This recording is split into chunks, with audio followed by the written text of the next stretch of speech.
कभी कभी ना जिंदगी में कुछ लम्हे ऐसे आते हैं जिनके बारे में हम सोचते भी नहीं और वो हमेशा के लिए हमारी दुनिया बदल देते हैं। मेरे साथ भी कुछ ऐसा ही हुआ था।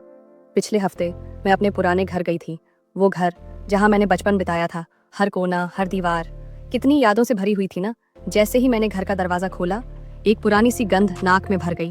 धूल से ढकी हुई फर्श, अलमारी, कुर्सियां और टेबल, सब कुछ वैसे का वैसा रखा था जैसे किसी ने सालों से हाथ ही नहीं लगाया हो।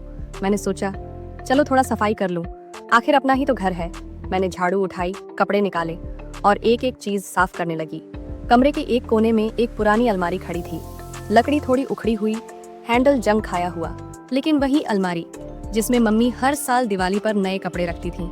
कितनी बार मैंने बचपन में उसमें छुप कर खेला था। मैंने थोड़ा धक्का दिया, अलमारी की दरवाजा चरमराता हुआ खुला।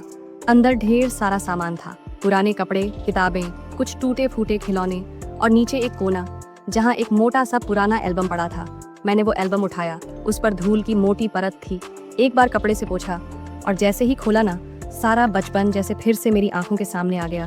फोटो पर फोटो, मम्मी की शादी की तस्वीरें, पापा का कॉलेज फंक्शन, दादी दादा की तीर्थ यात्रा और मेरी छोटी छोटी मुस्कानें। गालों पर गड्ढे पड़ते थे मेरे। हंसते हंसते मैं एक के बाद एक पन्ना पलटती गई, लेकिन फिर एक फोटो पर मेरी उंगली रुक गई। वो एक फैमिली फोटो थी। हम सब खड़े थे, मम्मी, पापा, दादी, दादा और मैं। सबके चेहरे जाने पहचाने थे, लेकिन ठीक मेरे बगल में एक लड़की खड़ी थी, करीब 7-8 साल की होगी।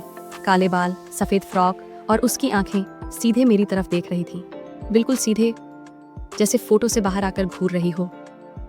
मैंने माथा सिकोड़कर ध्यान से देखा। ये कौन है? मैंने खुद से सवाल किया। कसम से ना तो कभी मम्मी ने इस लड़की के बारे में बताया, ना पापा ने, ना दादी दादा ने। एक अजीब सी बेचैनी होने लगी, दिल जैसे धीरे धीरे धड़कने लगा। मैंने फोटो पलट कर देखा, पीछे तारीख लिखी थी 11 मार्च 2008। मतलब उस वक़्त मैं सिर्फ 5 साल की थी। याद भी नहीं कि उस दिन क्या हुआ था। फिर भी इतनी फैमिली फ़ोटोज़ देखी हैं मैंने, लेकिन इस लड़की का चेहरा कभी नहीं देखा। थोड़ी देर तक मैं बस वहीं बैठी रही, एल्बम गोदी में, फ़ोटो हाथ में पकड़ी हुई। बाहर सूरज ढलने लगा था, कमरे में हल्की हल्की परछाइयाँ बनने लगीं। मैंने सोचा दादी को दिखाना चाहिए, शायद उन्हें याद हो। मैं उठी, फ़ोटो हाथ में लेकर सीढ़ियों से ऊपर गई जहाँ दादी आराम कर रही थीं। दादी, मैंने धीमे से आवाज़ दी। दादी ने चश्मा उतारा, मुझे देखा और मुस्कुरा दी। क्या हुआ बेटिया? उन्होंने पूछा। मैंने फ़ोटो उनके सामने रख दी। दादी, ये देखो, इसमें ये लड़की कौन है? दादी ने चश्मा पहना, फ़ोटो को गौर से देखा। उनकी मुस्कान धीरे धीरे गायब हो गई, चेहरे पर एक अजीब सी गंभीरता आ गई। कुछ सेकंड चुप रहीं, फिर धीरे से बोली, बेटिया, इस फोटो में तो कोई लड़की है ही नहीं। मेरे हाथ से फ़ोटो लगभग गिर ही गई। पर दादी, साफ दिख रहा है ना ये लड़की। दादी ने मेरी तरफ देखा, उनकी आंखों में कुछ था, डर, दुख, पता नहीं। वो बस सिर झुकाकर चुप हो गई। उस पल ना एक ठंडी सी लहर मेरे बदन से गुजर गई। कहीं दूर से किसी कौए के कांव कांव की आवाज़ आई। कमरे का माहौल अचानक बहुत भारी हो गया। मैंने धीरे से फ़ोटो वापस एल्बम में रख दी।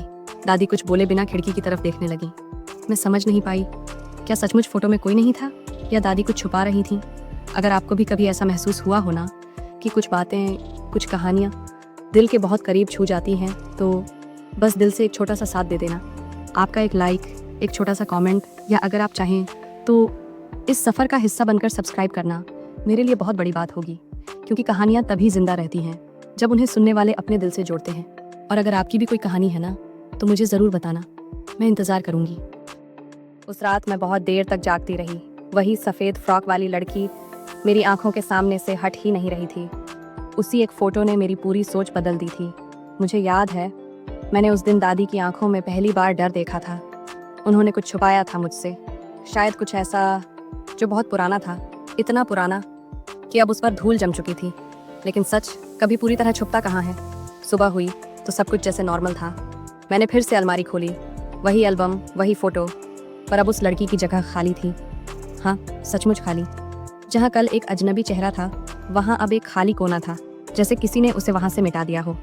मैं हैरान थी, डर भी लग रहा था, पर उससे ज़्यादा जिज्ञासा हो रही थी। वो लड़की कौन थी? क्या वो मेरे बचपन से जुड़ी थी, या फिर वो किसी और की थी जो अब मुझसे कुछ कहना चाहती है? मैंने फैसला किया कि मैं दादी से फिर से बात करूंगी, पर इस बार सीधे सवाल करूंगी। मैं उनके कमरे में गई, वो अपनी बुनाई में लगी थीं। मैंने सीधे जाकर पूछा, दादी, आप कल जो चुप हो गई थी वो लड़की कौन थी? मैंने उसे देखा था फोटो में, और अब वो गायब कैसे हो गई? दादी ने धीरे से बुनाई रोक दी। उनका हाथ कांप रहा था। उन्होंने मेरी तरफ देखा और उनकी आंखों में आंसू थे। बहुत हल्की आवाज में उन्होंने कहा, साक्षी, कुछ सवाल जितना कम पूछे जाएं उतना अच्छा होता है। पर मैं अब चुप रहने वाली नहीं थी। दादी, अगर कुछ ऐसा है जो मुझे जानना चाहिए तो प्लीज बताइए, क्योंकि अब वो लड़की मुझे सपनों में दिख रही है। ये सुनकर दादी जैसे एकदम से हर गईं। उन्होंने मेरी आंखों में देखा और कहा, क्या वो तुम्हें भी देखती है? मैंने सर हिला दिया। हाँ। दादी उठी, एक पुराना लकड़ी का बक्सा खोला, उसमें से एक छोटा सा लॉकेट निकाला, धूल से भरा, पीतल का, और अंदर एक धुंधली तस्वीर थी। एक बच्ची की तस्वीर, वही चेहरा, वही सफ़ेद फ्रॉक। ये कौन है दादी? मैंने पूछा। दादी की आवाज़ कांप रही थी। ये तुम्हारी बुआ थी, नीलू। तुमसे बहुत पहले वो भी इसी घर में रहती थी, पर वो अब इस दुनिया में नहीं है। मैं सन्न रह गई। बुआ? पर मम्मी पापा ने कभी कुछ नहीं बताया, दादी ने कहा, क्योंकि हमने उसे खो दिया था एक अजीब हादसे में। वो दिन आज भी एक डर की तरह मेरी यादों में बंद है, और तब से उस फोटो में कुछ बदल गया था। मैंने पूछा, कैसा हादसा? दादी कुछ देर चुप रहीं, फिर सिर्फ इतना बोली, कभी कभी जिनकी मौत अचानक होती है वो अधूरी रह जाती है, और अधूरी आत्माएं वापस आने की कोशिश करती हैं। शायद नीलू भी कुछ अधूरा छोड़ गई थी। उस रात मैं वो लॉकेट लेकर अपने कमरे में आई। मैंने उसे अपने तकिए के नीचे रख दिया और सोने की कोशिश करने लगी, पर जैसे ही आंखें बंद हुईं, एक अजीब सी फुसफुसाहट सुनाई दी। साक्षी। मैंने चौंक कर आंखें खोली। कमरा एकदम ठंडा हो गया था। खिड़कियां बंद थीं, पर हवा चल रही थी। कोने में फिर वही सफ़ेद फ्रॉक वाली लड़की। नीलू बुआ? इस बार वो कुछ कह रही थी। मैं सुनने की कोशिश कर रही थी, लेकिन आवाज़ बहुत धीमी थी। मैंने उठकर लॉकेट को हाथ में लिया, तभी उसकी आंखें मेरी आंखों से मिलीं और उसके होठों से निकला, कुआं, पुराने कुएं में जवाब है। मैं बर्फ की तरह जम गई। इस घर में एक पुराना कुआं था, पीछे के बगीचे में, जहां अब कोई नहीं जाता। मैंने तय किया, कल सुबह मैं उस कुएं के पास जाऊंगी। जो भी राज है अब और छुपा नहीं रह सकता। कभी कभी पुरानी तस्वीरें हमें वो दिखा देती हैं जिसे हम देखना नहीं चाहते, पर शायद हमें देखना चाहिए, क्योंकि कुछ अधूरी कहानियाँ हमें पूरा करने के लिए ही लौटती हैं। अब बस एक सवाल है, अगर मैं उस कुएं में गई तो क्या वो वहाँ मेरा इंतज़ार कर रही होगी? अगर मेरी ये कहानी सुनते वक्त तुम्हें भी कभी अपने पुराने घर की याद आई हो, या कोई ऐसी तस्वीर जिसमें कोई अधूरी सी बात छुपी हो, तो बस एक छोटा सा साथ दे देना। तुम्हारा एक लाइक मुझे ये यकीन दिलाएगा कि मैं अकेली नहीं हूँ। अगर तुम्हारे मन में कोई सवाल उठा हो, या तुमने भी कुछ ऐसा महसूस किया हो जो कह नहीं पाए, तो कमेंट ज़रूर करना। मैं पढ़ती हूँ और महसूस भी करती हूँ।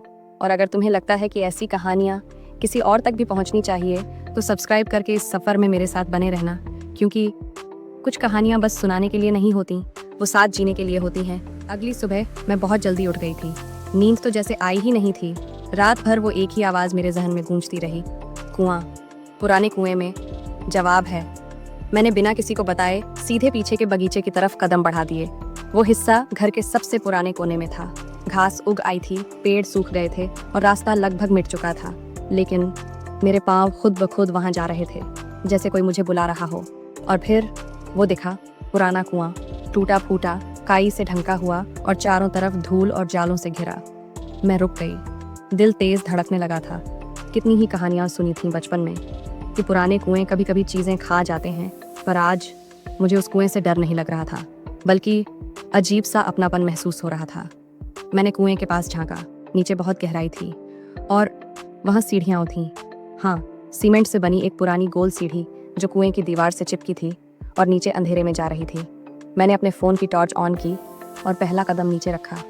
हर सीढ़ी के साथ मेरी सांसें भारी हो रही थीं। दीवारें गीली थीं, हवा ठंडी और भारी, जैसे नीचे सिर्फ अंधेरा नहीं, कोई राज भी जमा हुआ हो। कुछ दूर नीचे जाने पर मुझे दीवार पर कुछ उकेरे हुए निशान दिखे, छोटे छोटे हाथों के निशान, बिल्कुल बच्चों जैसे। उनके नीचे लिखा था, नीलू। मैं कांप उठी। क्या बुआ यहाँ आई थी? कब? क्यों? और तभी मुझे एक छोटी सी लकड़ी की खिड़की दिखी, जिस पर एक ताला लटका था, बिल्कुल जंग लगा हुआ, जैसे सालों से किसी ने छुआ ही ना हो। पर जैसे ही मैंने हाथ बढ़ाया, ताला खुद ब खुद गिर पड़ा। टन! आवाज़ कुएं की गहराई में गूंज गई। खिड़की के पीछे एक संकरी सी जगह थी, एक छोटा सा कमरा, जहाँ एक पुरानी कुर्सी, कुछ किताबें और एक टेप रिकॉर्डर रखा था। मैंने रिकॉर्डर उठाया, उस पर लिखा था, सुनो अगर लौट आई हो। मैंने प्ले बटन दबाया। अगर तुम ये सुन रही हो तो शायद तुम मेरी कोई अपनी हो। मैं नीलू हूँ और मैंने कुछ देखा है, कुछ ऐसा जो कोई नहीं मानेगा। मेरे हाथ कांप रहे थे। ये आवाज़ बहुत धीमी, थकी हुई, पर सच्ची। एक दिन मैंने खुद को इस कुएं में बुलाया महसूस किया।